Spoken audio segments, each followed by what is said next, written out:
हंपी हे भारतातील कर्नाटक राज्यात विजयनगर जिल्ह्यातील तुंगभद्रा नदीकाठी वसलेले एक पुरातन शहर आहे, जी 1336 ते 1565 दरम्यान विजयनगर साम्राज्याची राजधानी होती. विजयनगर साम्राज्याची स्थापना 1336 मध्ये हरिहर आणि बुक्काराया या दोन भावांनी मिळून केली. विजयनगरच्या शासकांचा राजवंश हा 4 भागात विभागला गेला आहे. ते म्हणजे संगमा, सुलुवा, तुलुवा आणि अरविदू राजवंश, ज्यामध्ये विजयनगर साम्राज्याचा उदय हा संगमा राजवंशमध्ये हरिहर व बुक्काराया यांच्या नावे, तर शेवट अरविदू राजवंशमध्ये श्रीरंगा तृतीय यांच्या नावे इतिहासात नोंदवला आहे. तुलुवा राजवंशातील राजा कृष्णदेवराय शासनकाल 1509 ते 1529 यांच्या काळात विजयनगर राज्याला साम्राज्याचे स्वरूप मिळाले. कृष्णदेवरायाने त्यांच्या शासनकाळात 14 युद्ध लढले व सगळेच लढाई जिंकून पूर्ण भारतात स्वतःचे वेगळे अस्तित्व निर्माण केले व हंपी शहराला आत्ताचे रूप देण्यातही त्यांचे मोठे योगदान आहे. ते कला व क्रीडा यांचे मोठे जाणकार होते. पंपा नावाचा अपभ्रंश म्हणजे हंपी हे पूर्वी पंपा तीर्थक्षेत्र म्हणून ओळखले जायचे. येथे माँ पार्वतीचे एक रूप असलेल्या पंपा देवीने शिवजींचे रूप असलेल्या विरूपाक्ष यांच्याशी विवाहासाठी कठोर तपश्चर्या केली होती व त्यांचा विवाह पुढे विरूपाक्ष मंदिराच्या ठिकाणी झाला होता, असे पुराणात सांगितले जाते.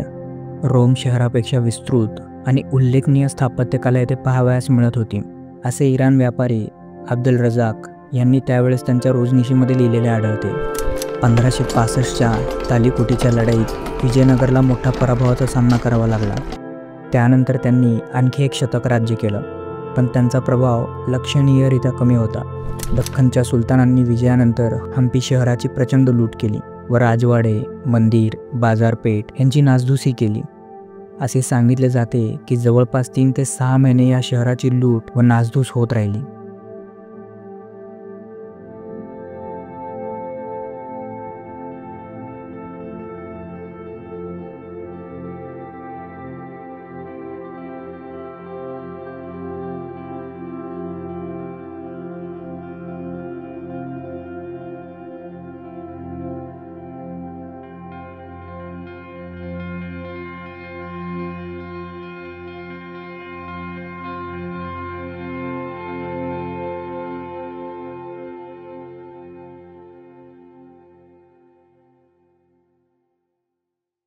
तर मित्रांनो, जसं की तुम्हाला माहीत आहे, आपण आहे नॉर्थ हंपीमध्ये आणि अनिगुंडी गावामध्ये.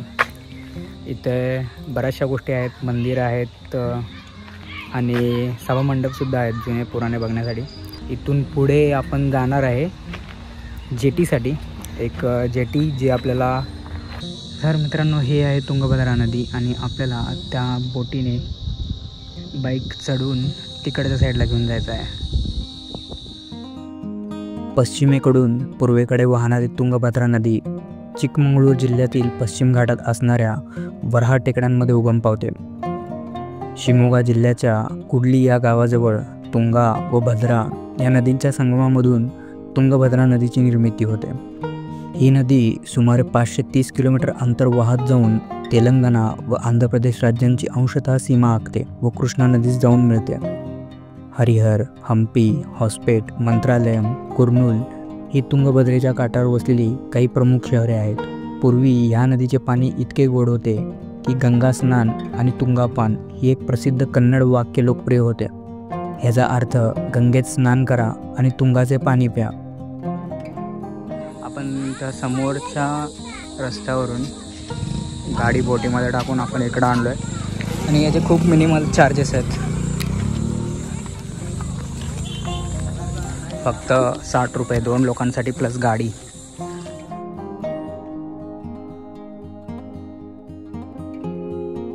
अनेगुंदीमधील तलवरगट्टा येथून तुंगभद्रा क्रॉस करण्यासाठी बोट घेतली व जवळपास 1 वाजेपर्यंत विजय विठ्ठला मंदिर परिसरात दाखल झालो. विठ्ठल मंदिराच्या सुरुवातीलाच आपल्याला काही दगडी दालने पाहावयास मिळतात. तेच आहे विठ्ठल बाजाराचे पुरातन अवशेष. हे हंपीमधील एक महत्त्वाचे ठिकाण आहे. येथे पूर्वी एक मोठे बाजारपेठ होते. विविध वस्तूंची येथे खरेदी विक्री केली जायची. त्याचबरोबर घोडे व्यापारासाठी देखील हे ठिकाण प्रसिद्ध होते. येथे आज फक्त याचे अवशेषच पाहायला भेटतात. हम्पीमधील विठ्ठल मंदिर हे एक प्राचीन स्मारक आहे जे त्याच्या अपवादात्मक वास्तुकला आणि अतुलनीय कारिगिरीसाठी प्रसिद्ध आहे. हे हम्पीमधील सर्वात मोठ्या आणि सर्वात प्रसिद्ध वास्तूंपैकी एक मानले जाते. हे तुंगभद्रा नदीच्या काठाजवळ हम्पीच्या ईशान्य भागात स्थित आहे. या प्रतिष्ठित मंदिरात अतुलनीय दगडी रथ आणि आकर्षक संगीतमय खांब अशा अद्भुत दगडी रचना आहेत. कडनं एंट्री घेतल्यानंतर आजूबाजूचा आतला सुंदर परिसर. हे मंदिर 15व्या शतकातील आहे. विजयनगर साम्राज्यातील राजा देवराय दुसरा याच्या कारकिर्दीत हे मंदिर बांधण्यात आले. नंतरनं पुढे विजयनगर राजवंशातील सर्वात प्रसिद्ध शासक कृष्णदेवराय यांच्या कारकिर्दीत मंदिराच्या अनेक भागांचा विस्तार व सुधारणा करण्यात आल्या. या मंदिरातील बऱ्याच स्मारकांना सध्याचे स्वरूप देण्यात त्यांनी महत्त्वाची भूमिका बजावली. हे मंदिर विजयनगर काळातील शिल्पकार आणि कारागिरांच्या अफाट सर्जनशीलता आणि स्थापत्यकलेचे उत्कृष्ट उदाहरण देते. हे मंदिर द्रविड शैलीतील आहे, जे सामान्य दक्षिण भारतीय स्थापत्यकलेचे वैशिष्ट्य आहे. मंदिर परिसर हा फार मोठा विस्तीर्ण आहे, जो उंच भिंती आणि 3 उंच प्रवेशद्वाराने म्हणजेच गोपुरमनी वेढलेला आहे. मंदिर परिसरामध्ये अनेक हॉल, देवळे आणि मंडप आहेत, ज्यामध्ये प्रत्येक रचना दगडापासून बनलेली आहे आणि प्रत्येक रचना स्वतःमध्ये एक सौंदर्य आहे.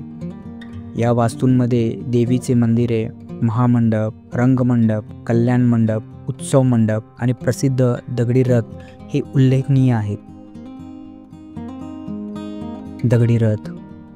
मंदिर परिसरातील हे रथ विजयनगर राज्याची सर्वात आश्चर्यकारक वास्तुकला मानली जाते. हा भारतातील 3 प्रसिद्ध दगडी रथांपैकी एक आहे, तर इतर 2 रथ ओडिसामधील कोणार्क आणि तमिळनाडूमधील महाबलीपुरम येथे आहेत. हे दगडी रथ प्रत्यक्षात एक मंदिर आहे, जे एका शोभिवंत रथाच्या आकारात डिझाईन केलेले आहे. हे मंदिर गरुडाला समर्पित आहे आणि त्याच्या गर्भगृहात गरुडाची प्रतिमा होती. हिंदू पौराणिक कथेनुसार गरुड हा भगवान विष्णूचा वाहक आहे. पूर्वी या रथाचे चाके पूर्णपणे फिरत होते, पण ही वास्तुकला पुढे टिकून ठेवण्यासाठी त्याला सिमेंटने पूर्णपणे बसवण्यात आले. या रथाला ओढणारे हत्ती देखील पुनर्बांधणी दरम्यान बसवण्यात आले. मूळ रचनेत तेथे घोडे होते. हा रथ आपल्याला 50 रुपयाच्या भारतीय नोटांवरही पाहायला भेटतो.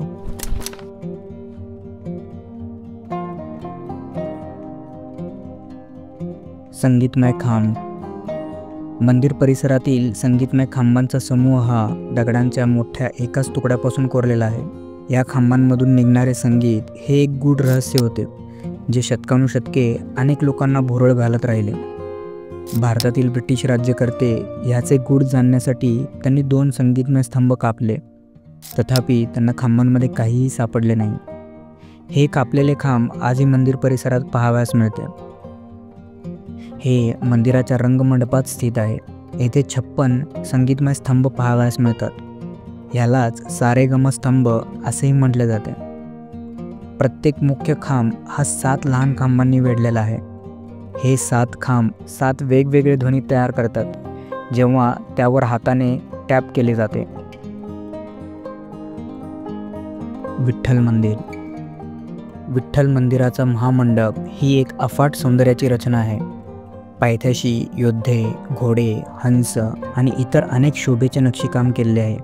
1565च्या तालीकोटीच्या लढाईत हम्पीचे बरेच नुकसान झाले. जिथे मंदिर गाभाऱ्यात भगवान विठ्ठलाची मूर्ती असायची, ती आज आपल्याला इथे पाहायला भेटत नाही.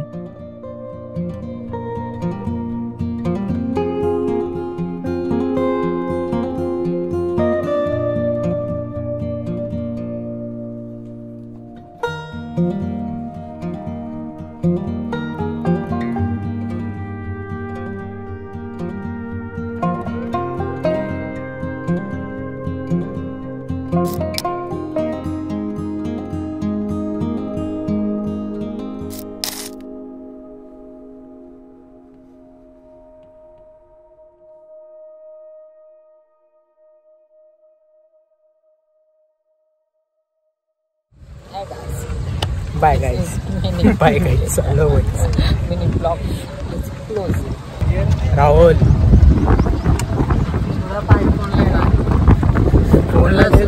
फोनला सोडू.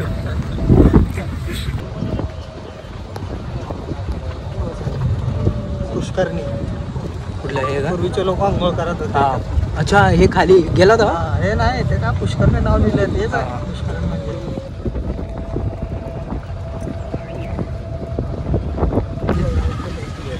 जलमंडप असते.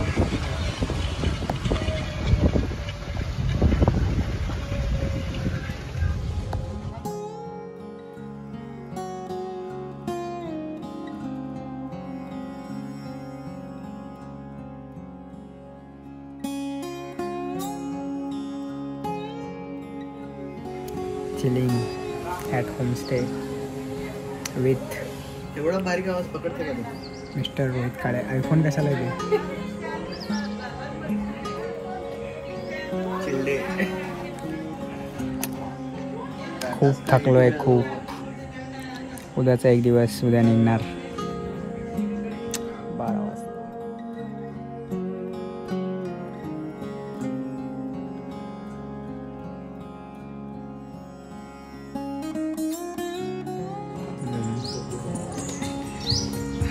तर मित्रांनो, ती वाली रूम आपण घेतलेली आहे होमस्टेसाठी.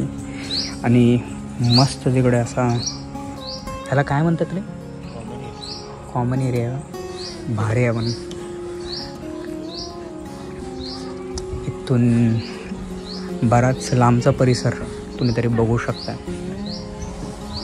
If I am not wrong, ते विरूपाक्ष टेम्पलचं मनोरा असायला पाहिजे. आता इकडे एक दिसतंय, तिकडं हिलवरती जाण्याचा आपण प्रयत्न करू. पाहूया सनसेट आपल्याला भेटतो का ते.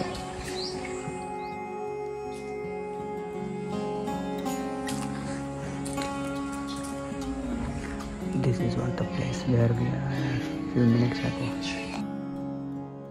जवळपास 4 वाजत आले होते, त्यामुळे होमस्टे पाहिला, फ्रेश झालो व पुन्हा संध्याकाळी 6 वाजता चहा घेण्यासाठी बाहेर पडलो. तेव्हा मार्गातच खूप सारे मॉन्युमेंट्स पाहायला मिळत होते.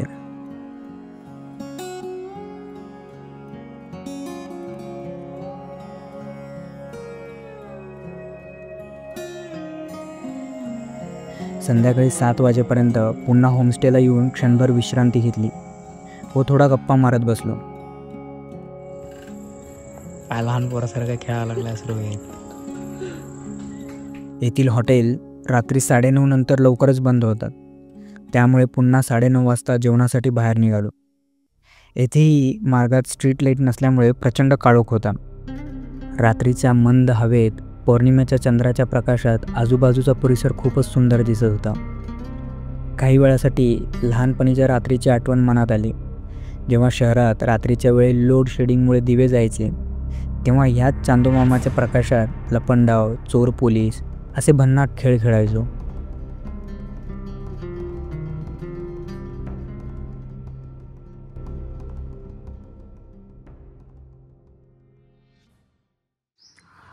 So this is what the beautiful sunrise I'm watching from our homestay. Most beautiful view from homestay. सकाळी लवकर 6 वाजता उठलो. जवळच असलेल्या विरूपाक्ष मंदिराच्या आवारातील साऊंड स्पीकरवरील भजन कानी पडत होतं. नंतरनं लवकरच फ्रेश झालो व विरूपाक्ष मंदिराच्या दिशेने निघालो. कारण आदल्या दिवशी रविवार होता, त्यामुळे भयंकर गर्दी मंदिरात झाली होती. त्यामुळे सकाळी लवकरच दर्शन घ्यावं असं नियोजन केलं होतं. युनेस्कोचा जागतिक वारसा म्हणून नियुक्त केलेले हे मंदिर भगवान शिवचे रूप असलेल्या श्री विरूपाक्षला समर्पित आहे. हे मंदिर तुंगभद्रा नदीकाठी वसलेले आहे व असे सांगितले जाते हे 7व्या शतकात चालुक्य कालातील आहे. देवराया द्वितीय या शासकाच्या अधिपत्याखाली लंकन दंडेशा या सरदाराने मंदिराचा विस्तार केला. हे मंदिर हम्पी येथील तीर्थक्षेत्राचे मुख्य केंद्र आहे आणि गेल्या काही शतकापासून हे सर्वात पवित्र तीर्थस्थान मानले जाते. मंदिराबाबत अशी एक आख्यायिका सांगितली जाते की देवी पार्वतीचे एक रूप हे या ठिकाणी जन्माला आले. तिचे नाव पंपा. याच नावाचा अपभ्रंश हम्पी आहे. पंपा देवी शिवजीच्या प्रेमात होती. देवीला शिवजींशी लग्न करायचे होते, परंतु महादेव तपश्चर्येत मग्न. त्यांना प्रसन्न करण्यासाठी तेवढीच कठोर तपश्चर्या पंपा देवीने तुंगभद्रा नदीच्या पलीकडे तीरावर केली, ज्याला आज पंपा सरोवर म्हटले जाते. जेव्हा शिवजीला देवीच्या कठोर तपश्चर्याचा बोध झाला तेव्हा ते प्रसन्न झाले व याच ठिकाणी त्यांचा विवाह झाला. विरूपाक्षलाच पंपापती म्हणून देखील संबोधले जाते.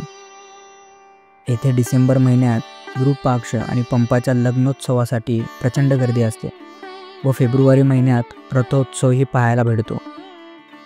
15व्या शतकात झालेल्या हल्ल्यानंतरही इतर स्मारकांप्रमाणे हे मंदिर भग्न अवस्थेत पडले नाही. युनेस्कोच्या जागतिक वारसा यादीत या मंदिराचा समावेश झाला असला तरी आजही पर्यटक व भाविकांची चांगलीच गर्दी येथे पाहावयास भेटते.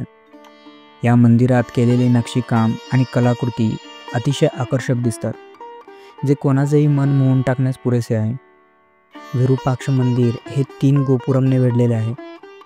पूर्वाभिमुख असलेल्या या मंदिराचा मुख्य गोपुरम हा 15व्या शतकात बांधलेला आहे. हा भव्य 9 मजली व 50 मीटर उंच आहे. ह्या गोपुरमवर प्रत्येक मजल्यावर शेकडो हिंदू देवी देवतांच्या शिल्प पाहावयास भेटतात.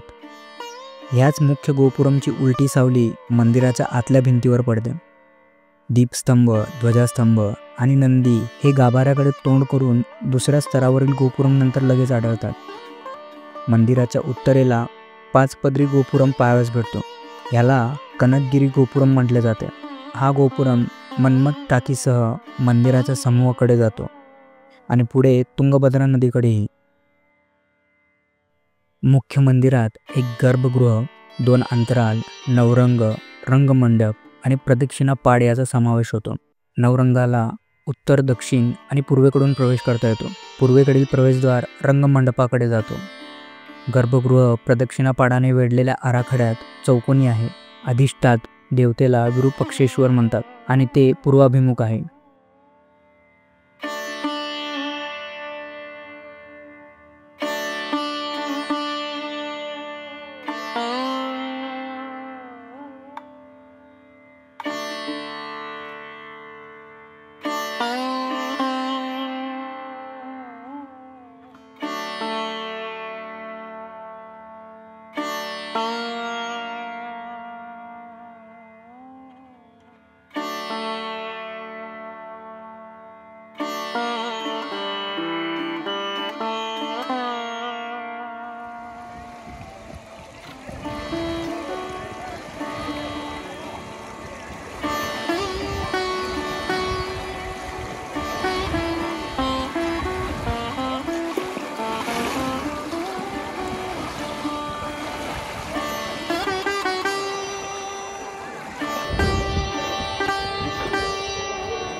हम्पी बाजार.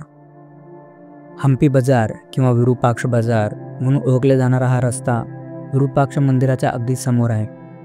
सुमारे 1 किलोमीटर लांबीचा हा बाजार पूर्वेकडे स्थित असलेल्या मातंगा टेकडीच्या पायथ्याशी संपतो. रस्त्याच्या दोन्ही बाजूंना जुन्या मंडपाची मालिका आहे. त्यापैकी काही दुमजली आहेत. या इमारती भरभराटीच्या बाजारपेठेचा आणि सावकार दुकानदाराच्या निवासस्थानाचा भाग होता.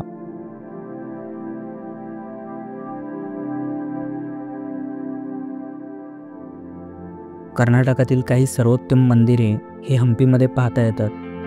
अशीच एक रचना म्हणजे विरूपाक्ष मंदिरासमोर हम्पीच्या विरूपाक्ष बाजारात असलेला हा नंदी. स्थानिक भाषेत याला एदुरू बसवण्णा असे देखील म्हणतात. ही मूर्ती एका उंच व्यासपीठावर बांधलेल्या दुमजली मंडपात आहे. नंदी हे भगवान शिवजीचे वाहन असल्याचे म्हटले जाते आणि ते प्रतिकात्मक आहे, कारण ते रस्त्याच्या विरुद्ध टोकाला असलेल्या विरूपाक्ष मंदिराकडे तोंड करून आहे. नंदीपासून थोड्या अंतरावर धातूचे अणकुचीदार टोक असलेला एक उंच दगडी दीपस्तंभ दिसतो. येथील स्थानिक असेही सांगतात की नंदीनेच रावणाला शाप दिला होता की त्याचे राज्य वानरकुळ जाळून राख करेल. हा नंदी एका महाकाय दगडात कोरलेला एक पात्री वळू त्याच्या सर्व वैशिष्ट्याने ठळकपणे प्रदर्शित करतो. हम्पीच्या इतर बहुतेक शिल्पांमध्ये आढळणारे विस्तृत कोरीवकाम यात नाही, परंतु हे स्वतःचे आकर्षण टिकून आहे.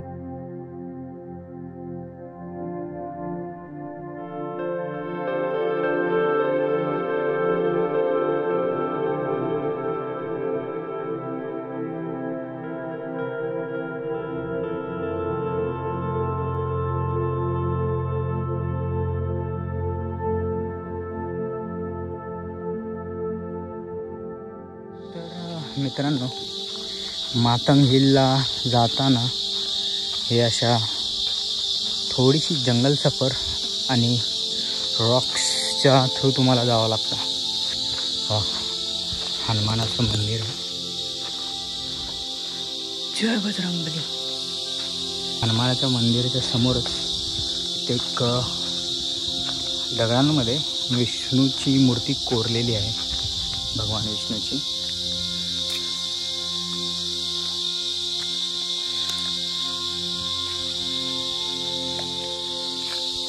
चलो कंटिन्यू करू. विष्णू मंदिराच्या थोडंसं पुढं येताच इकडे एक काइंड ऑफ मंदिर पाहायला भेटतं, खूपच सुंदर. अच्युतराय मंदिर 1534 बांधलेले हे मंदिर विजयनगर शैलीतील आधुनिक वास्तुकलेचे उत्कृष्ट उदाहरण आहे. साम्राज्याच्या पतनापूर्वी राजधानीत साकारलेल्या शेवटच्या भव्य मंदिर प्रकल्पांपैकी हे एक होते. हे मंदिर भगवान विष्णूचे रूप असलेल्या तिरुवंगलनाथाला समर्पित आहे, जे अच्युत देवरायाच्या दरबारात एक वरिष्ठ अधिकाऱ्याने बांधले होते. म्हणूनच याला अच्युतराय मंदिर असे नाव पडले. हे मंदिर विरूपाक्ष बाजारापुढे असलेल्या मातंग टेकडीजवळ स्थित आहे. दुर्दैवाने बहमनी राज्याच्या राज्यांनी केलेल्या हल्ल्यांमुळे हे भव्य आणि आकर्षक मंदिर उद्ध्वस्त झाले आहे. गेल्या काही शतकांपासून निसर्गाच्या शक्तीने यावर मोठा परिणाम केला आहे. तरीही बुरुज म्हणजे गोपुरम, जे मंदिर प्रवेशाच्या आधी लागते, त्यानंतर मंदिर परिसरातील खांब आणि भिंतींवर उत्कृष्ट कोरीवकाम आजही पाहावयास मिळते. भग्न अवस्थेत असलेले हे मंदिर आजही त्याची भव्यता आणि वैभवात कमी पडू देत नाही. जवळच असलेल्या मातंग टेकडीवरून एका बाजूस हे मंदिर तर दुसऱ्या बाजूस विरूपाक्ष मंदिर सहज पाहता येते.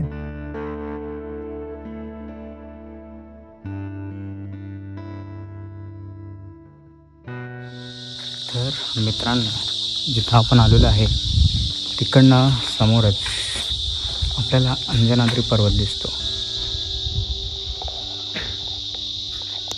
हा जो आहे तो आहे अंजनाद्री हिल.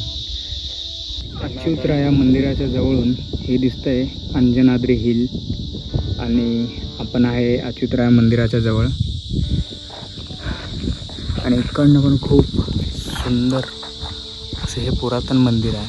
आजही बरीचशी पडझड झालेली आहे याची.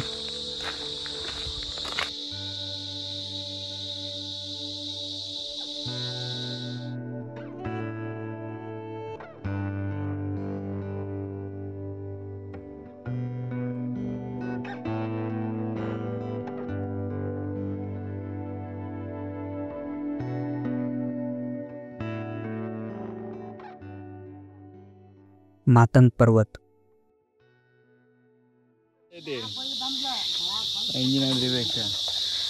तर मित्रांनो, आता आपण मातंग पर्वत चढण्यासाठी सुरुवात केलेली आहे. तिकडे आपण अच्युत देवराया टेम्पल पाहिलं त्या समोरच, आणि इकडे लिहिलेलं आहे तसं की हा सर्वात उंच पॉईंट आहे किंवा उंच डोंगर आहे हम्पीमधला. तर पाहू किती उशीर लागतो आपल्याला. मातंग पर्वत हे हम्पीमधील सर्वात उंच पर्वत आहे, जेथून या जागतिक वारसा स्थळाचे सर्वोत्तम दृश्य पाहता येते. हे त्याच्या नेत्रदीपक सूर्योदय आणि सूर्यास्तासाठी प्रसिद्ध आहे. पर्वतावर पोचण्यासाठी 3 मार्ग आहेत. त्यामध्ये सर्वात सोप्या चढाईसाठी अच्युतराया मंदिराच्या मागील दरवाजाने पुढे दक्षिणेकडील मार्गाने आहे. तर मित्रांनो, असाच आपल्याला रस्त्यामध्ये एक स्टोन 2 मार्गाच्या आजूबाजूला असलेल्या शिळांमध्ये अडकून असलेला आपल्याला कमळगडवरती पाहायला भेटला होता, जेव्हा आपण एक्झॅक्ट गडावरती चाललो होतो शिडीच्या वाटेने. आणि इथं आहे पायरीची वाट.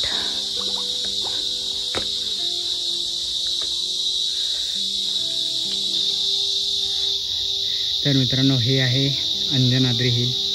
इथे आपण हनुमान मंदिराच्या दर्शनासाठी गेलो होतो, आणि त्याच्यासमोर हा अच्युतराया टेम्पलचा खूबसूरत नजारा, खूबसूरत, अप्रतिम, अविश्वसनीय.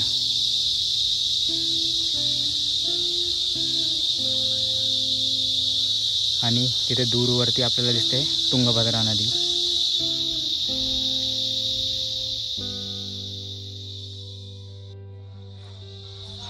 ये ना घासत. हां कुठं बसशील? हां कुठं बसशील? ऊन आहे पण इकडं. नाही हे जॅकेट देऊ का? हां ठीक आहे ठीक आहे ठीक आहे. जॅकेट देऊ का तुला? तर मित्रांनो हे असं एकदम थोडासा हा वरचा पॅच रिस्की आहे, स्लिपरी आहे, त्यासाठी सांभाळून पाय ठेवून जावं. कारण हा जो एवढा पोर्शन आहे तो पूर्ण स्लिपरी आहे. रामायणानुसार मातंग ऋषीचा आश्रय या पवित्र पर्वतावर होता, त्यामुळे या पर्वताला पौराणिक महत्त्व आहे. आणि शेवटच्या टप्प्यामध्ये आहोत आपण ऑलमोस्ट. ॲक्च्युली इकडे ग्रिल असायला पाहिजे होते, जे व्हाईट पट्टी मारलेली आहे त्यांनी तिकडेही. त्याच्या तिकडच्या साईडला जाणं खूपच रिस्की आहे, त्यासाठी त्यांनी मारलेलं आहे. And now we are at the final stage.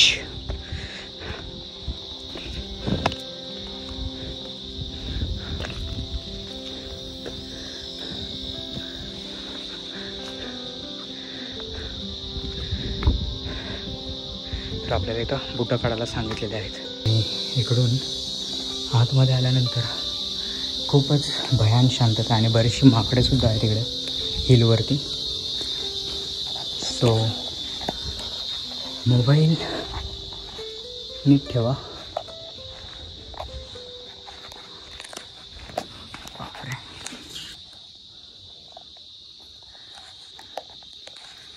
Matang वीरभद्रेश्वरा मंदिर.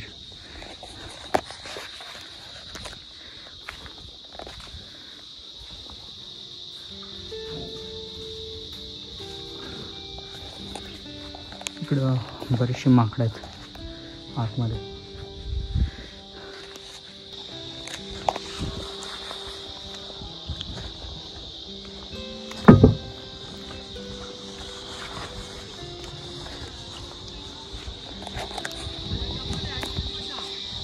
अरे वा, इकडनंही रस्ता आहे.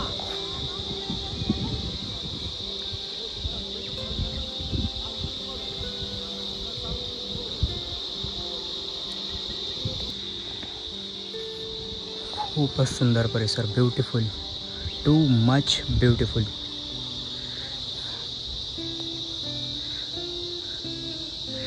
सनराईजच्या टाईमला आपल्याला इकडं असायला पाहिजे होतं, खूपच भारी झालं असतं. पण आपल्याला कल्पना नव्हती, कारण आपल्याला पहिल्या दर्शनाला जायचं होतं. आणि वा, सरळ सरळ सोपा मार्ग आहे पूर्ण.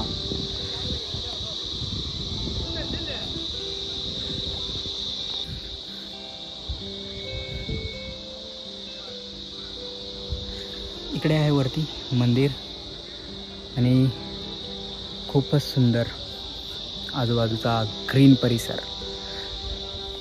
कृष्णदेवराया टेम्पल.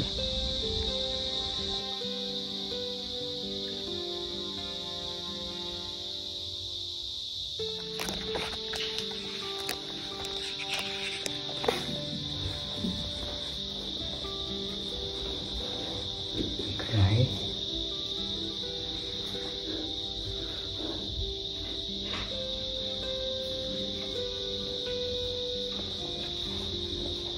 Wow, beautiful. जय माता दी. तर हाच रस्ता आपण तिकडनं येणार होतो, जिकडं माकडं खूप बसलेले आहेत. त्यासाठी आपण सहसा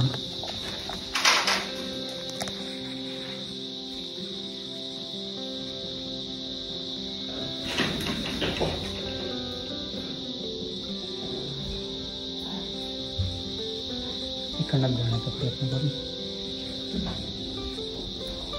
इकडे एक मंदिर आहे, झाकून ठेवलेलं आहे.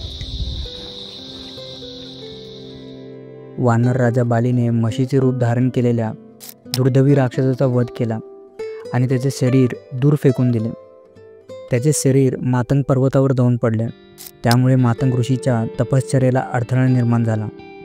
त्यानंतर ऋषींनी बालीला शाप दिला की जर त्याने मातंग पर्वतावर पाऊल ठेवले तर तो मृत्युमुखी पडेल. ज्यावेळी बालीने सुग्रीवला देशद्रोहाच्या आरोपाखाली राज्याबाहेर काढले तेव्हा सुग्रीव बालीपासून स्वतःचे रक्षण करण्यासाठी आपल्या फौजेसह येथेच आश्रय घेतला होता. टेकडीच्या वर आपल्याला वीरभद्र मंदिर पाहावयास मिळते, जे शिवजींना समर्पित आहे. असे सांगितले जाते की मातंग पर्वतावर बरीचशी मंदिरे आजही पाहावयास भेटतात.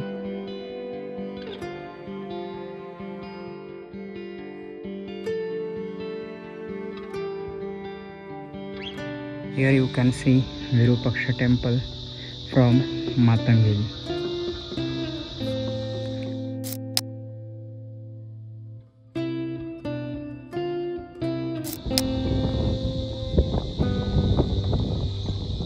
तर मित्रांनो, माटंग हिलचा छोटासा ट्रेक कंप्लीट झालेला आहे. खूपच सेटिंग होत आहे ह्युमिड असल्यामुळे. आणि तर चला उतरूया आता पटापट खाली. कडेले कालू गणेशा ही गणेशाची मूर्ती असलेले मंदिर हम्पीमधील हेमकुट टेकडीच्या उतारावर आहे. ही एक उल्लेखनीय अखंड मूर्ती आहे आणि हम्पीमधील लोकप्रिय पर्यटन स्थळांपैकी एक. ही महाकाय मूर्ती एकाच मोठ्या दगडातून कोरण्यात आली आहे, ज्याची उंची 4.6 मीटर म्हणजेच 15 फूट इतकी आहे. गणेशाचे पोट अशा प्रकारे कोरले गेले आहे की ते काळ्या हरभऱ्यासारखे दिसते, ज्याला स्थानिक भाषेत कडेले कालू म्हणले जाते. शक्यतो म्हणूनच या मूर्तीला कडेले कालू गणेशा असे नाव देण्यात आले असावे. मंदिराच्या सभा मंडपात उभे राहून जवळच असलेले हम्पी बाजार व मातंग टेकडीचे नयनरम्य दृश्य पाहता येते. सासिवे कालू गणेशा हेमकुट्टा टेकडीच्या दक्षिण पूर्व उतारावर असलेल्या या एक शिला म्हणजे अखंड पूर्वाभिमुख गणेशाला स्थानिक लोक ससेव कालू गणेशा म्हणतात. स्थानिक भाषेत ससेव कालू म्हणजे मोहरीचे दाणे. तो अर्धपद्मासनात बसलेला आहे. त्याच्या उजव्या हातात मणी असलेले अनुकुचीदार अस्त्र आणि तुटलेला हस्तिदंत आहे, तर डाव्या हातात फास आणि मोदकाची वाटी आहे.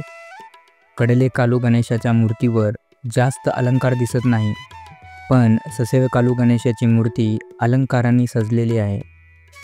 त्याच्या डोक्यावर करंड मुकुट, छातीवर मणी असलेला हार आणि त्याच्या मनगटावर, पायावर आणि खांद्यावर रत्नजडित पट्ट्या आहेत. एका उंच चौकोनी खांबाच्या मंडपात असलेली वर्तुळाकार प्रतिमा एका मोठ्या ग्रॅनाइटच्या दगडावर कोरलेली आहे. ही 3 मीटर उंच आहे. पूर्वी हे फक्त गणेशाची मूर्ती बांधली गेली, नंतरनं मूर्तीभोवती मंडप बांधण्यात आले असे येथील शिलालेखांमध्ये सांगितले आहे.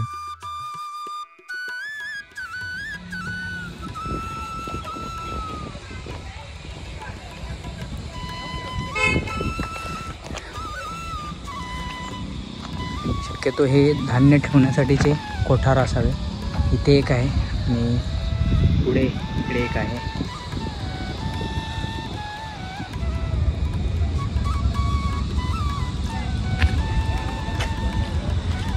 गणेश मंदिराच्या बाजूलाच हे एक विष्णुपद मंदिर आहे. त्याच्यामध्ये पावलांचे ठसे आहेत, त्यासाठी याला विष्णुपद मंदिर असं म्हणत असावेत. कृष्ण बाजार. कृष्ण बाजार हे हम्पीमधील अलीकडेच उत्खनन केलेल्या ठिकाणांपैकी एक आहे. हे केवळ सांस्कृतिक आणि धार्मिक प्रथांचे केंद्र नव्हते, तर एक प्रमुख व्यापारी केंद्र देखील होते. हा अर्धा किलोमीटरपेक्षा जास्त लांब आणि सुमारे 50 मीटर रुंद आहे. पुष्करणी पाहण्यासाठी आपण जाणार आहोत. पुष्करणी तलाव. आता दुपारचे ऑलमोस्ट वाजलेले आहेत 1:15. मुख्य बाजाराला लागूनच 3 फूट उंच अधिष्ठानावर बांधलेल्या मंडपाच्या लांब रांगा आहेत. या बाजाराच्या उत्तर पूर्व भागात पवित्र पुष्करणी तलाव आहे.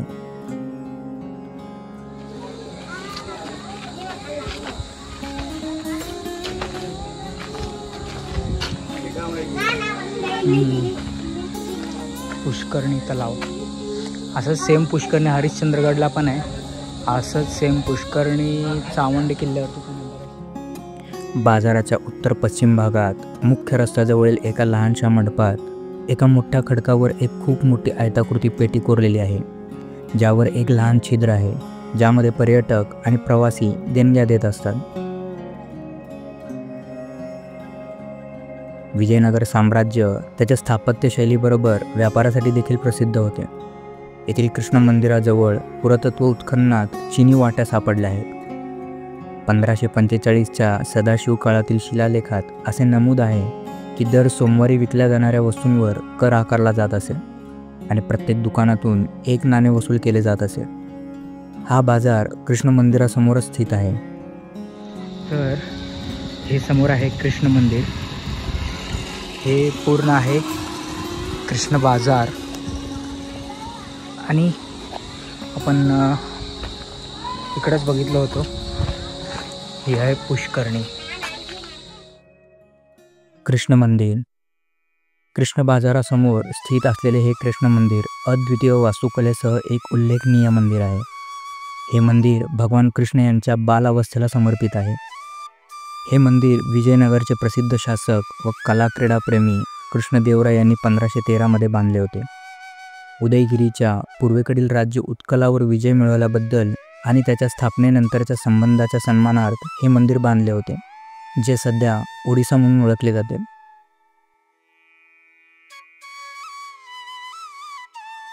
पूर्वी येथे बाल अवस्थेतील भगवान कृष्णाची मूर्ती विराजमान होती, जी आता चेन्नईच्या राज्य संग्रहालयात प्रदर्शित आहे. मंदिर परिसर खांबांच्या दालनांनी आणि अनेक लहान मंदिरांनी सजवलेले आहे. हे दुर्मिळ मंदिरांपैकी एक आहे ज्यांच्या भिंतीवर महाकाव्य कोरलेली आहेत.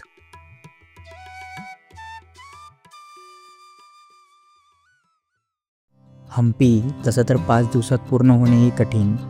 एखादी वास्तू, मंदिर अथवा मंडप याचा भौगोलिक, ऐतिहासिक आणि कलाकृतीची पूर्ण माहिती घेण्यासाठी जवळपास 5 ते 6 तास असेच लागून जातात.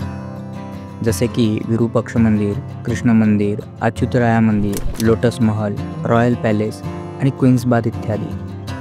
त्यामुळे 2 दिवसाच्या ट्रिपमध्ये आमच्याकडून बरीच मंदिरे, राजवाडे, महल पाहणे राहून गेले. त्यामध्ये लक्ष्मी नरसिंहा मंदिर, Lotus Mahal, Royal Palace, Queen's Bath आणि अशीच बरीच ठिकाणे राहिली होती. परतीच्या प्रवासात ये जवानी है दिवानी सिनेमातला ताराचा तो बन्नीबरोबरचा संवाद सारखा मनात येत राहिला. तो म्हणजे आपण कितीही प्रयत्न केलो तरी जीवनामध्ये काही ना काही राहूनच जातं. तर जे राहिलेलं आहे त्या गोष्टी सोडून जिथं आपण आहोत तिथला आनंद घ्यावा. आणि खरंच काही गोष्टी राहिल्या की परतीची ओढी लागून राहते, कारण हम्पीसारख्या ठिकाणी परत जाण्याची इच्छा ही कायमची राहील.